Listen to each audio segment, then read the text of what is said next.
यह फेफड़ा है बाईं तरफ जो है, ये दिल्ली में रहने वाले एक नॉन स्मोकर का। आज से 30 साल पहले हम स्मोकर्स में ऐसा देखा करते थे। आजकल यह रंग मैं रोज देखता हूं नॉन स्मोकर्स में भी। तो यह जो हमारे अंगों के रंग में एक आमूलभूत परिवर्तन हुआ है, यह वायु प्रदूषण का डायरेक्ट स्वास्थ्य कुप्रभाव है। पहले हम लोग कहते थे कि अगर कोई लेडी प्रेगनेंसी में स्मोक करती है तो वो अपने बच्चे को बहुत नुकसान पहुंचाती है, बट आजकल तो करोड़ों महिलाएं बिना स्मोक किए अनजाने में अपने बच्चे को नुकसान पहुंचा रही हैं और वो बेचारी इसका कुछ नहीं कर सकती। तो मैं एज ए डॉक्टर ये कहूँगा कि स्वास्थ्य, ये वायु प्रदूषण एक सीरियस हेल्थ इमरजेंसी है। मैं इसको हेल्थ प्रॉब्लम भी नहीं कह रहा हूँ, आप इमरजेंसी हेल्थ शब्द का इमरजेंसी है। आप जाइए मुनस्यारी, उत्तरांचल के बहुत ही सुदूर ऊपर, बिल्कुल चाइना बॉर्डर के पास में एक शहर है छोटा सा मुनस्यारी, वहां जाइए, वहां की हवा साफ है। क्या पूरी दिल्ली मुनस्यारी जा सकती है? क्या पूरा नॉर्थ इंडिया मुनस्यारी जा सकता है? हम क्या बात कर रहे हैं? Let's be practical. सारा देश आप कह रहे हैं कि एयर पोल्यूशन के लिए भी ऐसा ही कुछ करने एयर की- pollution has to be treated with the same aggressiveness with which we treated COVID. आज की तारीख में अगर मैं एयर पोल्यूशन से अफेक्टेड हूं और मुझे लंग कैंसर होता है और मुझे लंग कैंसर से डेथ होती है, doctor Arvind died, cause of death lung cancer. लेकिन लंग कैंसर किसने कॉज किया? एयर पोल्यूशन ने। वायु प्रदूषण हमारे सामने कितना बड़ा खतरा है, ये जो स्थिति है वो हमारे शरीर, मन और मिजाज को कैसे प्रभावित करती है। जैसे सरकार कह रही है कि वायु प्रदूषण से होने वाली मौतों का कोई आंकड़ा नहीं है, क्या वो सही है? या फिर जो डॉक्टर्स कह रहे हैं कि अक्टूबर नवंबर आते ही दिल्ली छोड़ दीजिए, वो सही है? वायु प्रदूषण के असल खतरे को गंभीरता से समझने के लिए हम पहुंचे हैं देश के जाने माने छाती रोग विशेषज्ञ और सर्जन डॉक्टर अरविंद कुमार के पास। दिल्ली के पड़ोस में बसे गुरुग्राम के मेदांता अस्पताल में डॉक्टर अरविंद की सेवाएं मिलती हैं और इसके अलावे उनका एक एनजीओ भी है, लंग्स केयर। तो डॉक्टर अरविंद देश के उन कुछ विशेषज्ञों में हैं जो वायु प्रदूषण पर खुलकर बोलते हैं, हमें सावधान करते हैं और बताते हैं कि ये खतरा कितना विकराल है, कितना बड़ा है। वार्तालाप का ये अंक जो है बाकी अंकों के मुकाबले थोड़ा छोटा होने वाला है। आपका समय हम कम लेंगे, लेकिन जो जानकारी मिलने वाली है वो बहुत कायदे की है। आपके लिए ये जानकारी बहुत महत्वपूर्ण होने वाली है। तो आखिर तक बने रहिए, पूरी बातचीत सुनिए और आखिर में आपको क्या समझ आया, आपकी क्या राय है, वो कमेंट करके ज़रूर बताइए।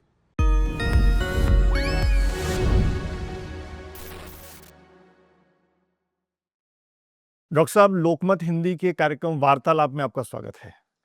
लोकमत को मेरी तरफ से बहुत बहुत धन्यवाद।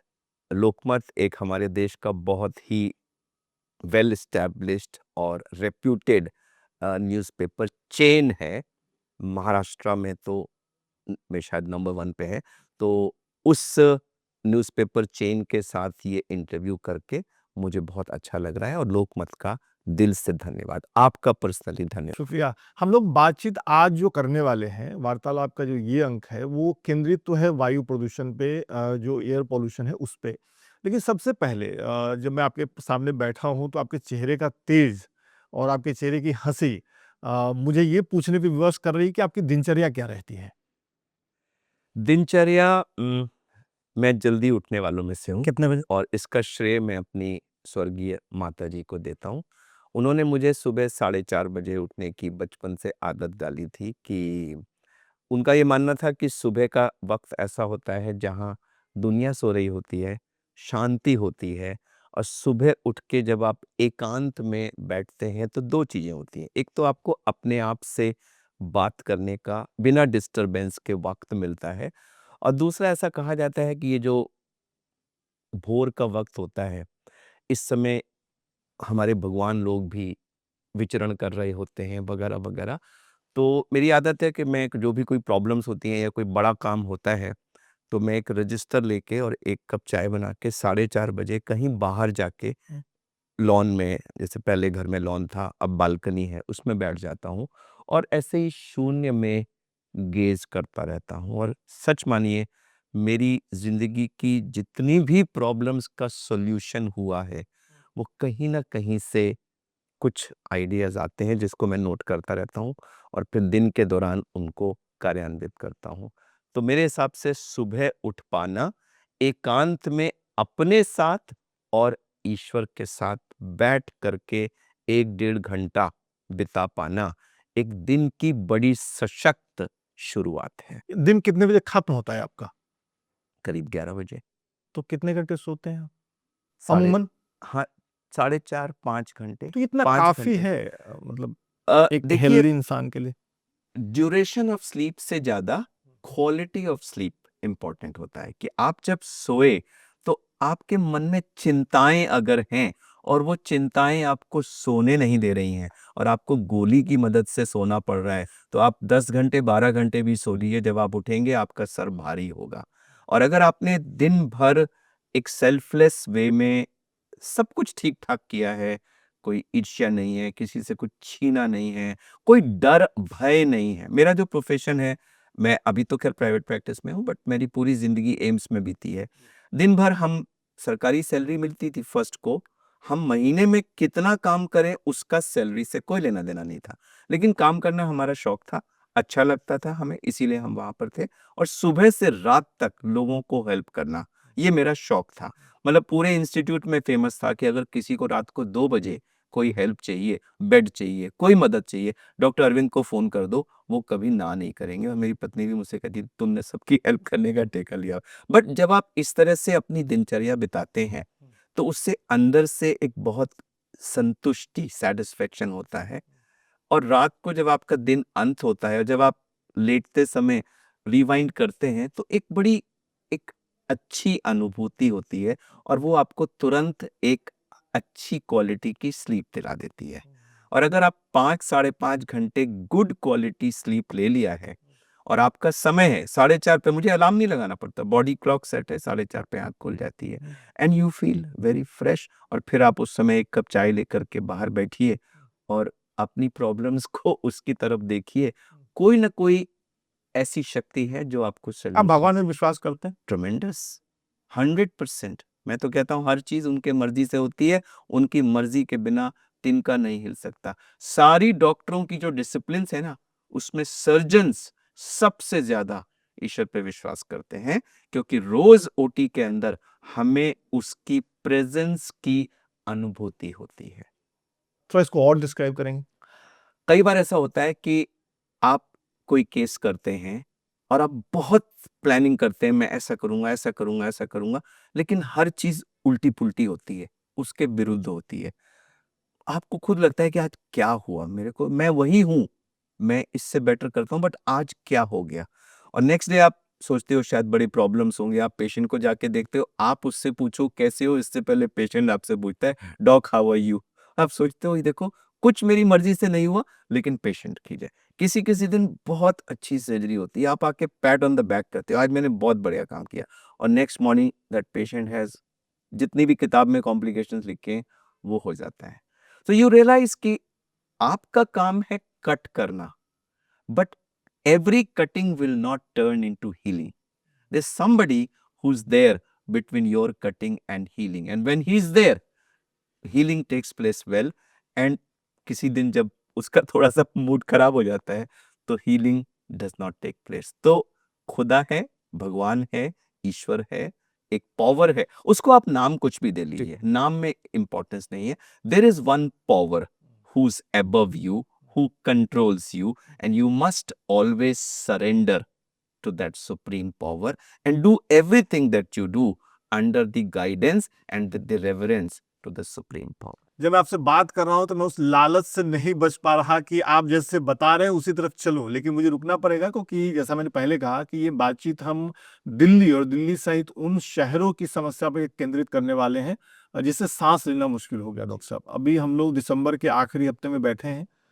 देश की राजधानी दिल्ली के बहुत सारे हिस्सों में जो हवा की क्वालिटी मापने का जो यंत्र है वो बता रहा है कि 400 500 यंत्र थक चुका है। थक चुका है, आप ही कह रहे हैं। तो मैं आपसे ये पूछ रहा हूँ कि ये स्थिति जब है, एक आम इंसान जो ना दिल्ली छोड़ सकता है, उसके बस में नहीं है, और वो दिल्ली में रह रहा है लेकिन सांस लेने में भी उसको डर लग रहा है, क्या रास्ते हैं उसके पास? पहले मैं आपके सवाल का जवाब दूं इससे पहले आपके सवाल में कुछ जो विरोधाभास थे या कुछ एक सूचना की कमी थी उसको मैं करेक्ट कर दूं। प्लीज। मैं नहीं कर रहा हूं, आपका सवाल गलत है। एक आम धारणा पूरे देश में है कि वायु प्रदूषण एक दिल्ली सेंट्रिक, दिल्ली केंद्रित समस्या है या दिल्ली और आसपास के एरियाज की समस्या है। सच इससे कहीं दूर है। हाँ, आज से 20-25 साल पहले ये शायद दिल्ली केंद्रित समस्या थी, फिर ये दिल्ली एनसीआर केंद्रित हो गई, फिर ये नॉर्थ की इंडो गैंजेटिक बेल्ट हो गई। आज 2025 में और 26, 27, 28 में यह पूरे देश की समस्या है। 98% से ऊपर सरफेस एरिया हमारे कंट्री का और 98% से ऊपर हमारी पॉपुलेशन एक प्रदूषित हवा में सांस लेती है। एक समय था जब बॉम्बे, कलकत्ता, चेन्नई, हैदराबाद, बेंगलुरु इन सब की एक्यूआई हमसे अच्छी होती थी। लास्ट ईयर कई दिन ऐसे थे जब बॉम्बे की एक्यूआई दिल्ली से बदतर थी और इन सब शहरों में जिस रेट से वायु प्रदूषण बढ़ रहा है वो 1, 2, 3 साल के अंदर वो दिल्ली को भी बीट कर देंगे।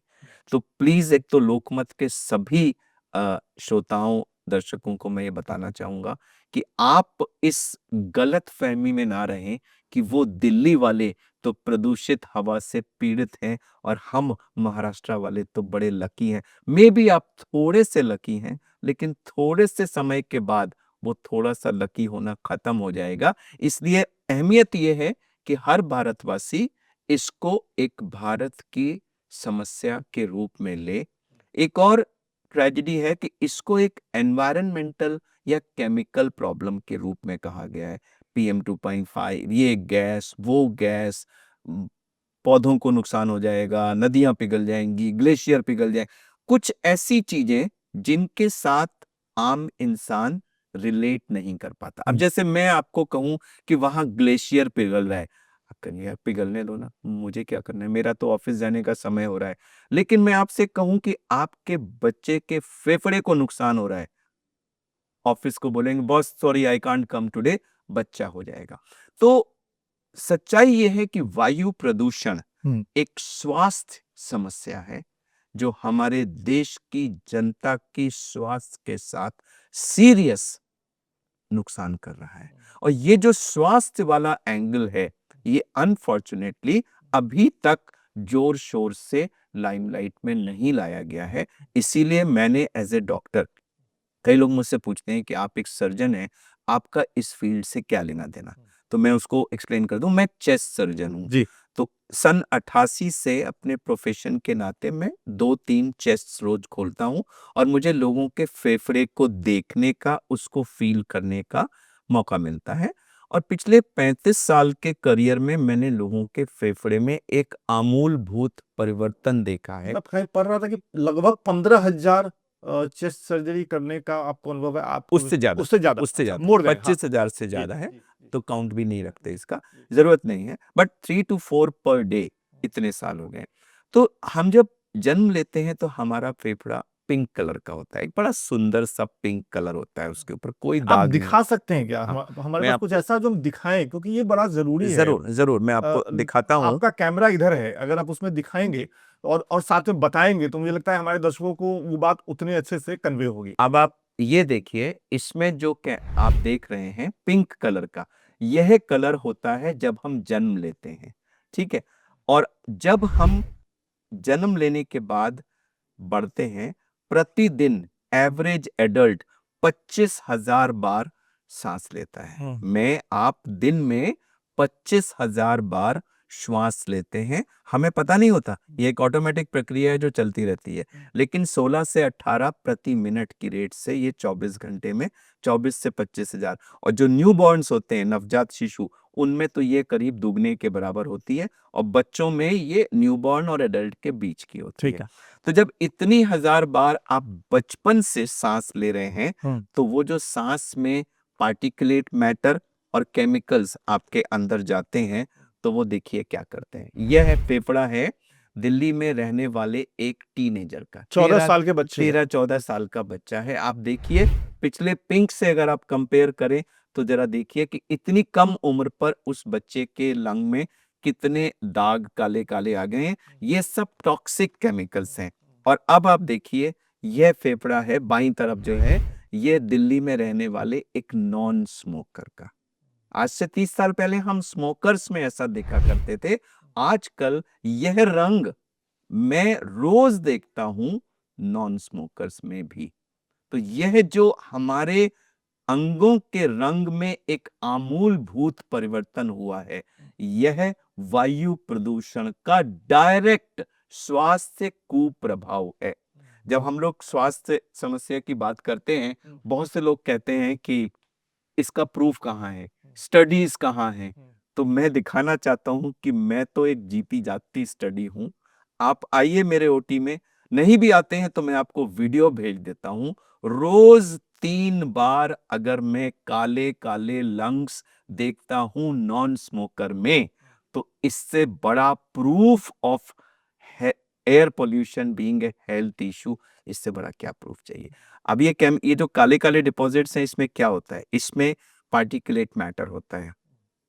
जो PM10 होता है बड़ा वाला, वो तो हमारी नाक में ट्रैप हो जाता है, लेकिन जो क्योंकि हमारे PM2.5 पास एक एयर प्यूरिफायर है जो भगवान ने लगा एयर करके दिया। प्योरीफायर भगवान ने भेजा था, वो ये सोच के कि थोड़ी बहुत पोल्यूशन होगा, उसके लिए उसने एक माइल्ड सा फिल्टर लगा दिया था। उसको नहीं पता था कि हम इस भयंकर लेवल तक सक्सेस पहुंचने अचीव वाले कर लेंगे, हैं। सक्सेस अचीव कर लेंगे। तो वो उसका एयर प्योरीफायर थोड़ा बहुत रोक पाता है। लेकिन जब हम PM2.5, PM1 and less than 1, जो बड़े टीनी मिनी पार्टिकल्स होते हैं, सॉरी, मैं आपको बीच में रोक रहा हूँ। PM2.5 के बारे में मैं कहीं पढ़ रहा था कि नमक का जो एक कण होता है उससे भी छोटा नहीं, मैं बारीक आपको होता है। बता दूं कि PM2.5 के करीब 18 से 20 पार्टिकल अगर मिलेंगे तो एक ह्यूमन हेयर बनेगा। 18 से 20 आप PM2.5 मिलाएंगे तो एक हमारा जो बाल है वो बनेगा। इतना छोटा होता इतना छोटा होता है। तो वो इस फिल्टर को पास करके अंदर चला जाता है और लंग्स में जाके जम जाता है। उसमें सिलिका होता है, लेकिन उससे ज्यादा नुकसानदायक उसके सरफेस पे बहुत सारी गैसेस और टॉक्सिक केमिकल्स होते हैं। अब ये जब जमा होते रहते हैं, और ये कोई 1-2 घंटे का कार्य नहीं है। जिस समय हम माँ के कोख से पैदा होके अपनी पहली सांस लेते हैं, है, वहीं से शुरू हो गया। तब से ये प्रक्रिया शुरू हो जाती है और तब से लेकर हमारी आखिरी सांस तक 25,000 बार प्रतिदिन अनवरत चलती रहती है। और इस प्रोसेस में हर सांस में थोड़ी थोड़ी आहुति पहुंचती रहती है और ये डिपोजिशन होता रहता है। अब ये जो यहाँ डिपोजिशन होता है, ये यहीं तक नहीं रहता। जब लंग की वॉल में वो जमा होता है, उस वॉल में ब्लड वेसल्स भी हैं, तो ये केमिकल वहां से वहाँ भी डिफ्यूज होके ब्लड वेसल्स में जाते हैं और ब्लड के थ्रू वो सर से लेकर पैर तक हर अंग में पहुंच जाते हैं। अब यही चीज जब एक प्रेग्नेंट महिला में होती है, उसके फेफड़े में कुछ जमा हुआ, उसके ब्लड में गया, तो उसका ब्लड तो उस नवजात शिशु जो उसके पेट में पल रहा है उसको भी जा रहा है, तो वहां भी पहुंच गया। और ये केमिकल जब एक ग्रोइंग चीज पे जाएंगे तो नुकसान पहुंचाएंगे। डॉक्टर साहब, हाँ, पहले 3 महीने में जो हमारे कंजेनाइटल डिफेक्ट्स, आप किसी भी गायनेकोलॉजिस्ट से, ऑब्स्टेट्रिशियन से बात करिए कि आजकल कंजेनाइटल डिफेक्ट्स की संख्या बहुत बढ़ गई है पहले के मुकाबले, और ये प्रदूषण का डायरेक्ट इफेक्ट है। सेकंड थर्ड ट्राइमेस्टर में बच्चा ग्रो करता है, तो जब वहां केमिकल्स आते हैं तो उसकी ग्रोथ कम हो जाती है। आजकल आप देखिए जगह जगह ये सुनने को मिलता है, फलां का बच्चा ग्रो नहीं कर रहा है, उसको प्रोटीन खिलाओ, ये खिलाओ। ये सब पहले नहीं होता था।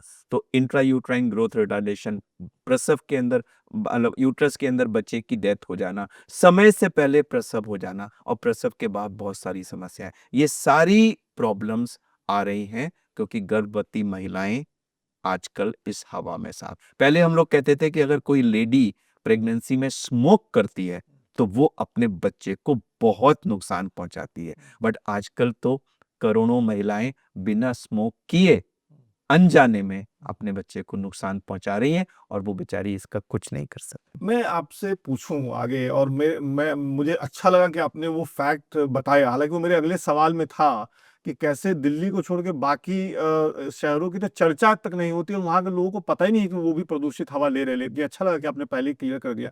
मेरा सवाल आपसे ये है, आपने कहा कि लोग ये कहते हैं, जब आप ये मुश्किल बताते हैं, ये परेशानी बताते हैं, तो लोग कहते हैं कि प्रूफ कहाँ है। अगर मैं इसको ऐसे कहूं कि सरकार ने अभी कहा है, मैं सरकार पे आपका कमेंट नहीं चाहता, लेकिन मैं उस समस्या के बारे में चाहता हूं। सरकार ने भी कहा है कि हवा के प्रदूषण से मौत हो रही है, इसका कोई प्रूफ नहीं है। देखिए, मैंने भी उसको पढ़ा है। मैं एक डॉक्टर हूँ और मैं जो ये एक मुहिम चलाता हूँ वायु प्रदूषण के स्वास्थ्य कुप्रभावों के बारे में आम जनता को आगाह करने की, ये लंग केयर फाउंडेशन करके मेरा एक एनजीओ है और डॉक्टर्स फॉर क्लीन एयर करके उसकी एक आर्म है। इन दो के अंडर में करता हूँ। ये टोटली एक मेरी वॉलंटरी एक्टिविटी है, एक सोशल सर्विस एक्टिविटी है, क्योंकि मैं महसूस करता हूँ कि जब मेरे पास ये प्रूफ है, ये प्रूफ किसी और के पास नहीं है।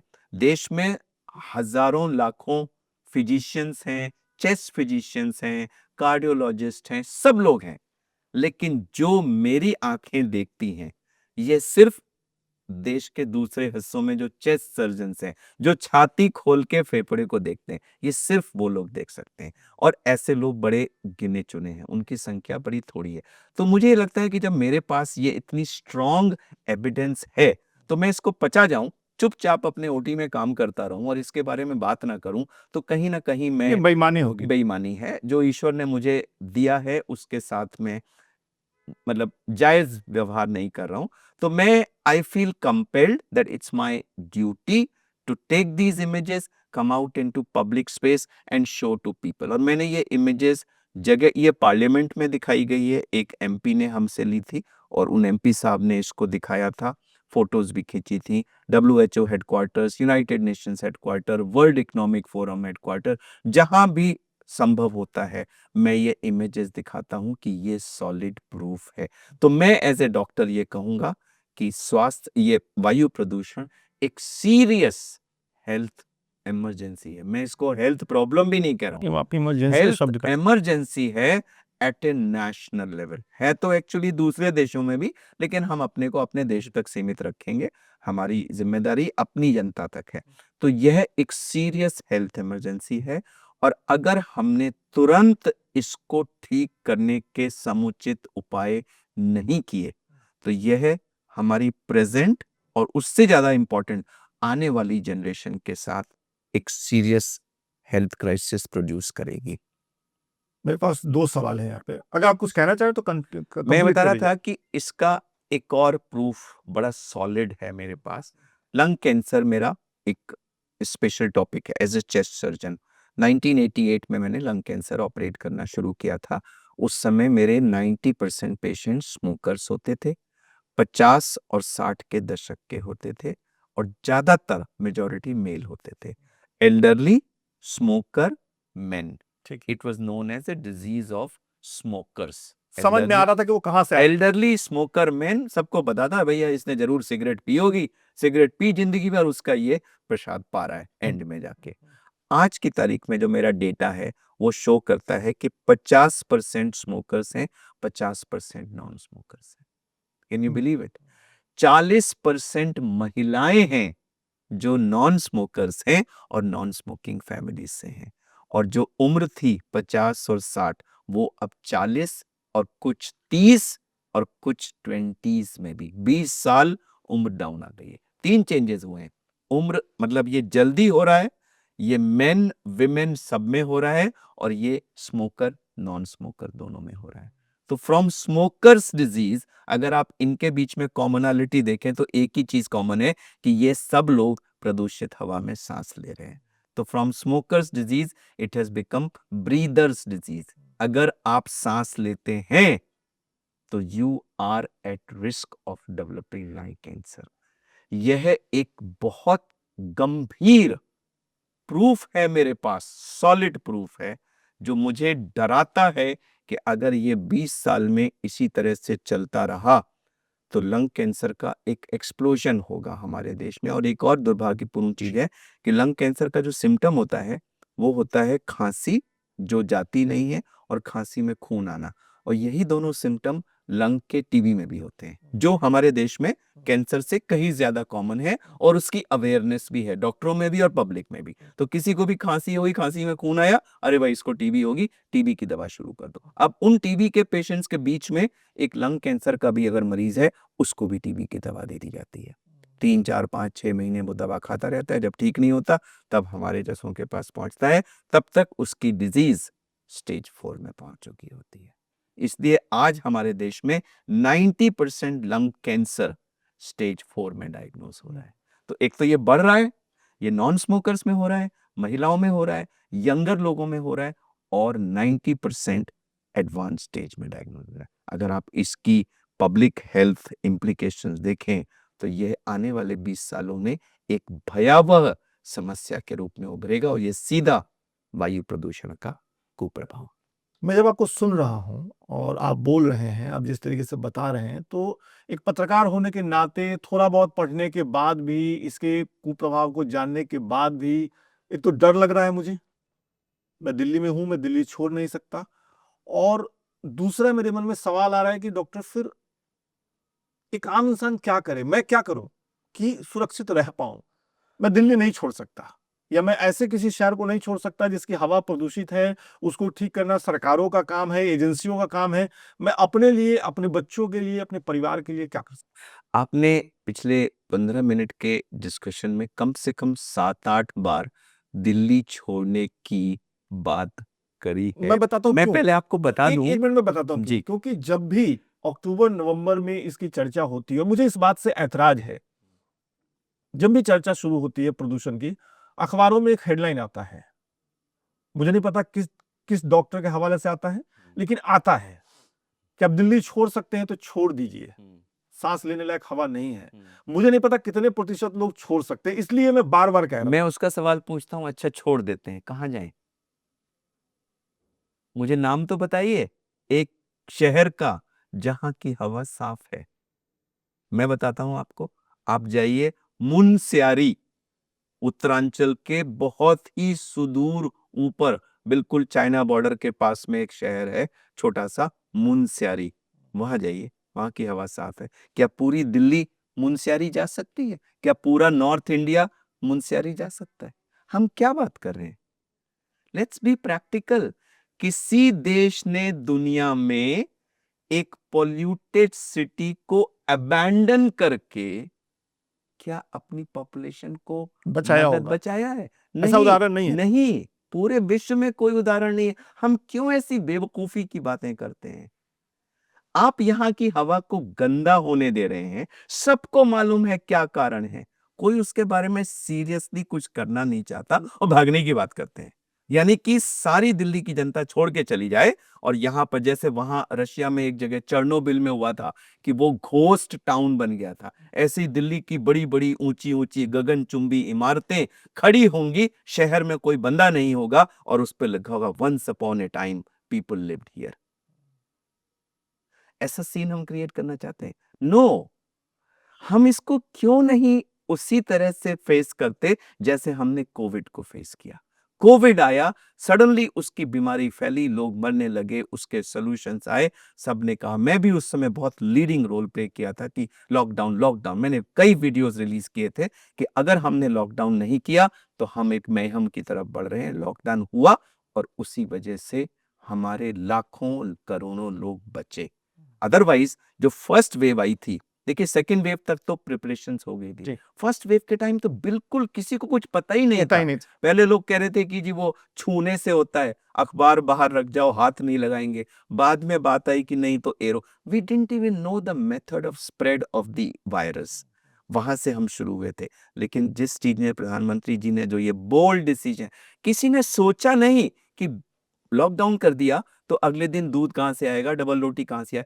लॉकडाउन कर दिया, चीजें फॉल कर गई ना, सारा देश आप चला। कह रहे हैं कि एयर पॉल्यूशन के लिए भी ऐसा ही कुछ करने एयर की। pollution has to be treated with the same aggressiveness with which we treated COVID. Because air pollution every year is killing more people than COVID killed in its entire epidemic. फर्क सिर्फ इतना है कि Covid की death में सीधा Covid का नाम आता था, मैं ठीक हूं, मुझे कोविड फीवर हुआ, मैं गया, आईसीयू में एडमिट हुआ, डेथ हो गई, doctor Arvind died, cause of death Covid.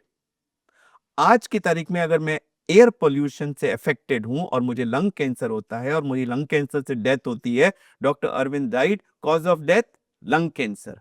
लेकिन लंग कैंसर किसने कॉज किया? एयर पोल्यूशन ने। वो पीछे बैठा हुआ है, उसका पर्दे नाम के, नहीं आ रहा। उसका नाम नहीं आता। यही एक बात अगर आप लोकमत के इस चैनल के थ्रू सारी पब्लिक को बता दें, ब्रेन स्ट्रोक, ब्रेन का डेवलपमेंट कम होना, लंग के अंदर ब्रोंकियल अस्थमा से लेकर आईएलडी से लेकर सीओपीडी से लेकर टीबी से लेकर लंग कैंसर तक सैकड़ों बीमारियां, हार्ट के अंदर pre mature hypertension in children से लेकर बड़ों में हार्ट अटैक तक, रिप्रोडक्टिव इशू, आजकल जगह जगह देखिए आईवीएफ सेंटर्स खुल रहे हैं, फर्टिलिटी एक बहुत बड़ी प्रॉब्लम, बहुत बड़ा रोल उसमें एयर पोल्यूशन का है। टेस्टिकल्स के अंदर माइक्रो प्लास्टिक्स और ये सब जो पोल्यूटेंट्स हैं ये मिले हैं, जिससे स्पर्म्स पर इफेक्ट हो रहा है, ओवम पे इफेक्ट हो रहा है, बच्चों में कैंसर्स होना, बड़ों में कैंसर्स होना, सर से पैर तक कोई डिजीज ऐसी नहीं है जहां पोल्यूशन का रोल ना हो, लेकिन उसका नाम कहीं नहीं आता। नहीं आ रहा। तो मैं आपके लोकमत के जी। दर्शकों को विनती करना चाहूंगा कि भाइयों और बहनों, एयर पोल्यूशन एक एक दीमक की तरह है जो हमारे समाज में बच्चों से, नवजात शिशु से लेकर वृद्ध तक सबको अंदर ही अंदर हर अंग को खोखला कर रहा है और हम इससे अनभिज्ञ हैं। सबसे बड़ा चैलेंज है अवेयरनेस। लोगों को मालूम है कि हाँ, वायु प्रदूषण से खांसी होती है, अस्थमा हो जाता है, थोड़ा बहुत मालूम है, लेकिन जो एक्सटेंट ऑफ डैमेज है वो उसके बारे में तो बात नहीं। भी नहीं होती, लोगों को पता भी नहीं। जब मालूम होगा, और सबसे बड़ा चीज है कि हम सब अपने सबसे ज्यादा प्यार, आप सबसे ज्यादा प्यार किस चीज से करते हैं? अपने बच्चों से। मतलब बच्चों को कोई उंगली लगा दे तो उस व्यक्ति का हाथ काटने के लिए तैयार हो जाते हैं। बच्चों से और अपने बुजुर्ग माता और पिता बुजुर्ग माता पिता से जरा सा उनको कोई बुरा कह दे, हम लड़ने के लिए तैयार हो जाते हैं। लेकिन हमारे बुजुर्ग माता पिता और हमारे बच्चे दोनों 25,000 बार जहर पी रहे हैं, जहर खा रहे हैं, जहर इनहेल कर रहे हैं, और हम उसके बारे में कुछ नहीं करना चाहते। हम ये क्या कहते हैं, करें? हम ये कहते हैं तो सरकार की समस्या है। ये हम क्या करें बताइए। सबसे बड़ी चीज है अवेयरनेस। ठीक है, मुझे पता चल सब गया। सचेत हो जाएं। सचेत होके देखिए, एयर पोल्यूशन सरकार ने नहीं किया, एयर पोल्यूशन हमारे 140 करोड़ लोगों की एक्टिविटी से होता है। ठीक है। पहली बात तो ये कह दूं कि यह कोई ओवरनाइट इशू नहीं है कि कल रात तक ठीक था, आज सुबह डेवलप हो गया। It's something which has happened over 30, 40, 50 years, and it's not something which will go away overnight, but some beginning has to be made. कहीं तो शुरुआत होनी है। धूल और धुआं, ये दो इसके मूल कारण हैं। ओके। मोटे मोटे अगर हम कहें एयर पोल्यूशन के सोर्सेस की बात करें तो दो तरह से आप कर सकते हैं। या तो आप एक एक इंडिविजुअल सोर्स को ले लीजिए, या उनको ब्रॉड कैटेगरी में डाल दिया। एनीथिंग विच प्रोड्यूसेस धूल एंड एनीथिंग विच प्रोड्यूसेस धुआं। अब धुआं आपकी सिगरेट का हो, आपकी ई सिगरेट का हो, आपके घर में चूल्हे का हो, किसी से हो, चिमनी का हो, चूल्हा किसी से भी हो, चीज से। चिमनी से हो, गाड़ी से हो, क्रॉप बर्निंग से हो, वेस्ट बर्निंग से हो, किसी भी टायर बर्निंग से हो, किसी भी चीज से धुआं किसी भी सोर्स से आए, वह पार्टिकुलेट मैटर और टॉक्सिक गैसेस का एक इंपॉर्टेंट सोर्स है। और उसी तरह से धूल सड़क से उठे, कंस्ट्रक्शन साइट से आए, हमारी फील्ड से आए, या धुआं कहीं जैसे ये गुबार वगैरह आते हैं इसमें आए, कहीं से भी आए, धूल और धुआं, यह आपके सारे दर्शकों को अगर ये इंफॉर्मेशन पहुंच जाए कि हर व्यक्ति अपने घर के 50 से 100 मीटर का एरिया ले ले कि मैं इसमें न धूल धूल उठने दूंगा, न धुआं और उठने। धुएं को कम करूंगा। मैं यहाँ मेदांता में काम करता हूं, गुड़गांव में है। अगर मुझे किसी तरह से 1 महीने के लिए गुड़गांव शहर कोई दे दे, मैं अपना काम बंद करके निकलना चाहता हूं, अपने जैसे लोगों की एक फौज बना के। यहां धूल की समस्या को अगर हम सेटल कर दें, 50% PM 2.5 हमारा अगले दिन कम हो जाएगा।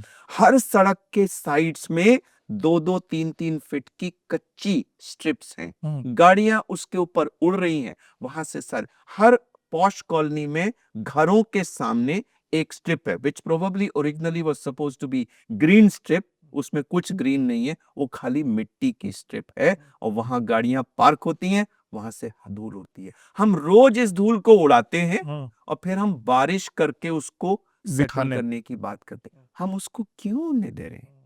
पूरे देश में अभी दिल्ली से गुड़गांव आने का जो हाईवे है उस पे इतना कंस्ट्रक्शन है, दोनों साइड में कच्ची रोड है जिस पे लाखों गाड़ियां रोज गुजर रही हैं। क्या हम इसको रोक नहीं सकते? हाईवेज बन रहे हैं, आप वेस्टर्न कंट्रीज में जाइए, यूरोप में जाइए, कहीं हाईवेज के साइड में कच्ची मिट्टी नहीं होती। वो कुछ ना कुछ उसको कुछ ना कुछ उस पे कवर करके रखते हैं। होता है रोड के साइड में एक पुल आउट करने के लिए जगह होती है, लेकिन वो कच्ची मिट्टी नहीं होती। शुक्रिया इतने विस्तार से हमें बताने के लिए, समझाने के लिए। अब कुछ सवाल है मेरे आपसे, पॉइंटेड सवाल हैं। एक रैपिड जैसे आप फायर, रैपिड फायर राउंड। जी जी आपके गले में मास्क मैं देख रहा हूँ। एक सामान्य बुद्धि कहती है कि मुझे मास्क लगाना चाहिए। मैं कहीं भी रह रहा हूँ, आपके हिसाब से मुझे, मैं बात करूँ, मास्क लगाना चाहिए। कौन सा मास्क लगाना चाहिए जो मुझे बचाएगा, कम से कम मेरे बच्चे को बचाएगा, मेरे बुजुर्ग माँ बाप को बचाएगा? डॉक्टर साहब, देखिए 3 तरह के मास्क होते हैं। एक तो जो घर में लोग कपड़े से बना लेते हैं, सिंगल लेयर या डबल लेयर या ट्रिपल लेयर, वो तो एक मोटा-मोटा कोई कूड़ा वगैरह होगा उसको रोक पाता है। जो पार्टिकुलेट मैटर पीएम 2.5 वगैरह है, 10 है, ये सब निकल जाता है, गैसेस निकल जाती हैं। अच्छा। दूसरा होता है तो वो एक कॉस्मेटिक ज़्यादा है, उससे कोई आपको पॉल्यूशन से खास राहत नहीं मिल रही है। दूसरा होता है ये सर्जिकल मास्क जो मैंने पहना है, जो हम लोग ओटी में पहनते हैं।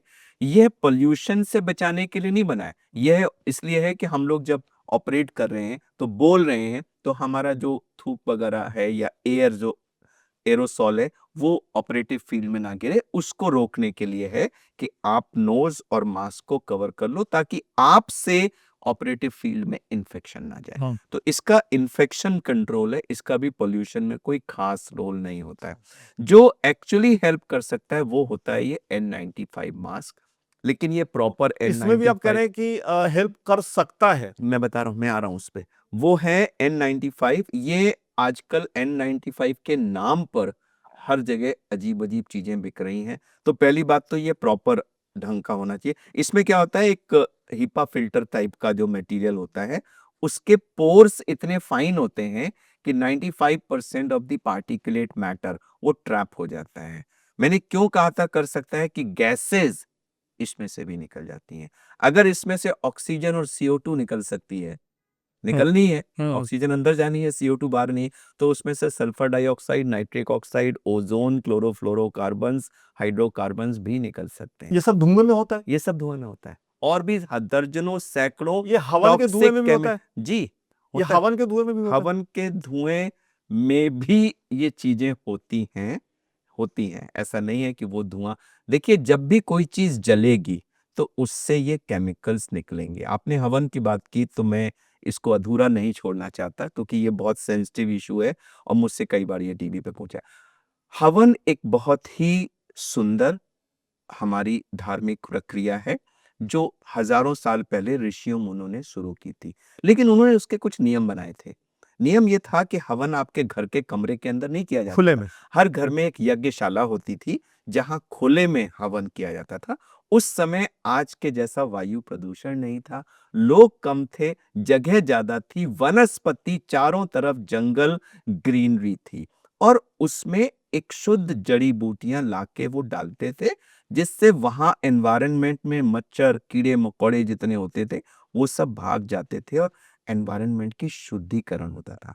उस समय यह एक शुद्धिकरण की और ईश्वर को उन जड़ी बूटियों को समर्पित करने की एक बड़ी सुंदर प्रक्रिया थी। प्रदूषण उस समय पिक्चर में नहीं था।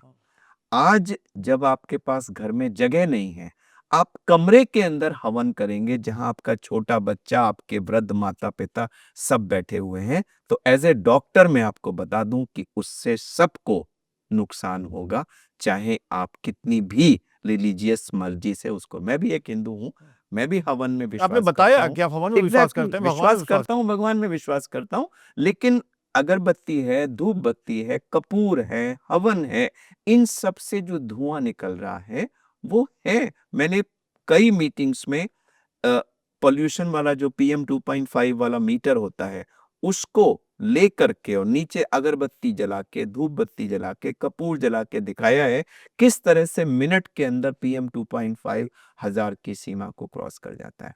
तो ये कोई भी चीज जिससे धुआं निकल रहा है उससे प्रदूषण हो रहा है। अगर आप बंद कमरे में ये सब करेंगे तो 100% ये आपको नुकसान पहुंचाएगा। ठीक है, मास्क पे आप बता रहे थे। इसमें जरूरी चीज ये है कि इसको आप प्रॉपरली लगाइए। देखिए कैसी? ये हमने लगाया, इसको एक तो ये ऊपर डालना होता है और इसके बाद आप इसको ऐसे लगाएंगे। ये नोज क्लिप होता है, इस क्लिप को आपको ऐसे दबा के नोज पे स्नगली फिट करना होता है। ये देखिए साइड से पूरा फिट है और यहाँ से भी ये पूरा फिट है और इसको मैंने ऐसे लगा दिया। अब आप ये देखिए कि कहीं भी कोई गैप नहीं है जिसमें से हवा जा सके, तो सारी हवा इसी के थ्रू जा रही है और इसी के थ्रू। फिल्टर होकर अब जितनी भी हवा में मैंने सांस लिया, ये सारी हवा इसके थ्रू गई। अगर मैंने ऐसे कर दिया तो मुझे इससे फायदा हुआ? 90% लोग ऐसे करते हैं। लोग लगाते हैं, जब सांस फूलती है तो उसको ऐसे कर लेते हैं। नहीं करना चाहिए, फिर आपका वो खत्म हो गया, कोई मतलब उसको नहीं। उतार दीजिए फिर। हटा दीजिए। So N95 helps you if it is good quality, real N95 number one. पहचाने कैसे डॉक्टर कि ये सही है कि या फर्जी बिक रहा है? देखिए एक तो इसकी थिकनेस है, हाँ। और अगर ये बिल्कुल कागजी सा है तो वो ठीक नहीं है। और दूसरा आपको तो फिर लेने का ऐसा कोई मतलब रेडी टेस्ट नहीं है कि मैं कहूँ कि आप ये ड्रॉप डालो और लाल आ गया तो खराब है, ऐसा कोई टेस्ट नहीं। You have to just trust the seller. दूसरा इसको पहनना ठीक तरीके से है, और तीसरा आपको फायदा सिर्फ उतनी ही देर मिल रहा है जितनी देर आपने ये पहना हुआ है। अगर आप आधे घंटे में सांस फूल गई, आपने कहा जरा हटाओ यार थोड़ी देर नॉर्मल सांस लेता हूँ, तो वो प्रोटेक्शन बंद। मेरे कहने का मतलब कि मास्क लगाना या घर में एयर प्यूरिफायर लगा लेना, ये मतलब तुरंत आपको मदद दे सकता है, लॉन्ग टर्म नहीं है। यह आपके एक्यूट प्रॉब्लम के सॉल्यूशंस हैं कि आप कहीं बहुत गंदी जगह से जा रहे हैं, बहुत धुआं है, आपको निकलना अवश्य है, आप उस समय मास्क लगा लीजिए। कुछ समय के लिए आप इससे जो सांस फूलता है उसको सहन कर लेंगे। लेकिन अगर आप ये कहें कि 140 करोड़ देशवासी 24/7 फॉर अगला 10, 15, 20 साल, जब तक हमारा देश इस समस्या को हल ना कर पाए, हर समय सब मास्क लगा के रखें, तो ऐसा संभव नहीं है। 140 करोड़ लोग हर जगह एयर प्यूरिफायर लगा के उसमें बैठे, ऐसा संभव नहीं है। So mask and air purifier are not a solution to pollution. हाँ, मैं एयर प्यूरिफायर एडवाइस करता हूँ। मेरे जो ऑपरेटेड पेशेंट्स होते हैं, लंग ट्रांसप्लांट के पेशेंट्स हैं, जिनका लंग निकल चुका है, जिनको स्टीरॉइड्स मिल रहे हैं, डायबिटिक्स हैं, एल्डरली हैं, जिनका रिस्क इन्फेक्शन का बहुत है इस प्रदूषित हवा में, और अगर उनको इन्फेक्शन हो जाए तो वो जानलेवा हो सकता है, तो ऐसे लोगों को मैं एडवाइस करता हूँ। इसके साथ साथ कुछ एयर प्योरीफाइंग प्लांट्स भी आते हैं, जैसे मनी प्लांट है, एरोकेरिया है, मदर इन लॉ स्टंग है, एलोवेरा है और एरिका पाम। ये 5 प्लांट आप बड़े पत्ते वाले लें तो उनके सरफेस से टॉक्सिन्स एब्जॉर्ब होते हैं और ऑक्सीजन रिलीज होती है। ये आप अपने घर में लगा सकते हैं। बेडरूम में अगर आप इस तरह के, ये इंडोर प्लांट्स हैं, इनके अगर आप एक एक दो दो पौधे लगा लेंगे तो उससे आपकी एयर क्वालिटी इंप्रूव कर जाएगी। एक और चीज है कि घर में कारपेट्स ना रखें। कारपेट डस्ट का और एलर्जेंस का बहुत बड़ा भंडार है, क्योंकि वो कारपेट एक बार बैठाया जाता है तो उसकी कितनी भी आप वैक्यूम कर लें उसकी क्लीनिंग नहीं हो पाती। उसमें कीटाणु, उसके अंदर बहुत सारे टर्माइट्स, उसके अंदर एलर्जेंस, और उसका जो वो फाइबर होता है ना, वो अपने आप में ही बहुत बड़ा एलर्जी का सोर्स होता है। और खासकर से अगर आपके घर में छोटे बच्चे हैं, टॉडलर्स, जो जमीन पे क्रॉल करते हैं, तो घर से सारे कारपेट्स हटा दें। ये बच्चों को एलर्जी होने से रोकने का बहुत इफेक्टिव उपाय है। आखिर में मेरा सवाल आपसे ये है, और इस वायदे के साथ ही आखिरी सवाल मैं पूछ रहा हूँ कि ये बातचीत तो हमने सिर्फ वायु प्रदूषण पर केंद्रित रखी है, लेकिन मुझे आपसे एक विस्तार से बात करनी है, वो मैं आगे करूंगा। लेकिन आखिरी सवाल मेरा आपसे ये है कि मान लीजिए आपने जितने विस्तार से बताया, मैं एक ऐसे शहर में रह रहा हूँ जिसकी हवा खराब है, मेरी उम्र अभी 18, 19 या 20 साल की है। मुझे एडवाइस ये दिया जाता है कि बाहर जाओ, साइकिलिंग करो, फिजिकल एक्टिविटी भी करो, वीडियो गेम ना खेलो घर में बैठ करके। मुझे क्या करना चाहिए और क्या नहीं करना चाहिए? आपने बहुत ही अहम सवाल पूछा है और इसका जवाब देना मेरे लिए इतना आसान नहीं है, क्योंकि ये बिल्कुल सही है कि हम खुद कहते हैं कि जो घर के अंदर वीडियो गेम्स खेल करके हम अपने बचपन में गलियों में दौड़ भाग के पार्क में खेल के बड़े हुए हैं और उसी से हमारी ग्रोथ होती है, वो हमारी ग्रोथ के लिए अत्यंत आवश्यक है। अगर आप सबको बंद कर दे, ओ बाहर पॉल्यूटेड है, मत रहो, एयर प्यूरिफायर ऑन, बेटा कमरे के अंदर रहो। एयर प्यूरिफायर का मतलब आपने खिड़की दरवाजे भी बंद कर दिए, तो वो कोई एक प्रॉपर ग्रोथ का तरीका नहीं है। तो मैं ये कहूंगा, एक तो जिस समय बहुत ज्यादा हवा खराब है, कि स्पेशली सुबह का टाइम है, उस समय तो आप अवॉइड करिए, वेट करिए, एयर क्वालिटी चेक करते रहिए।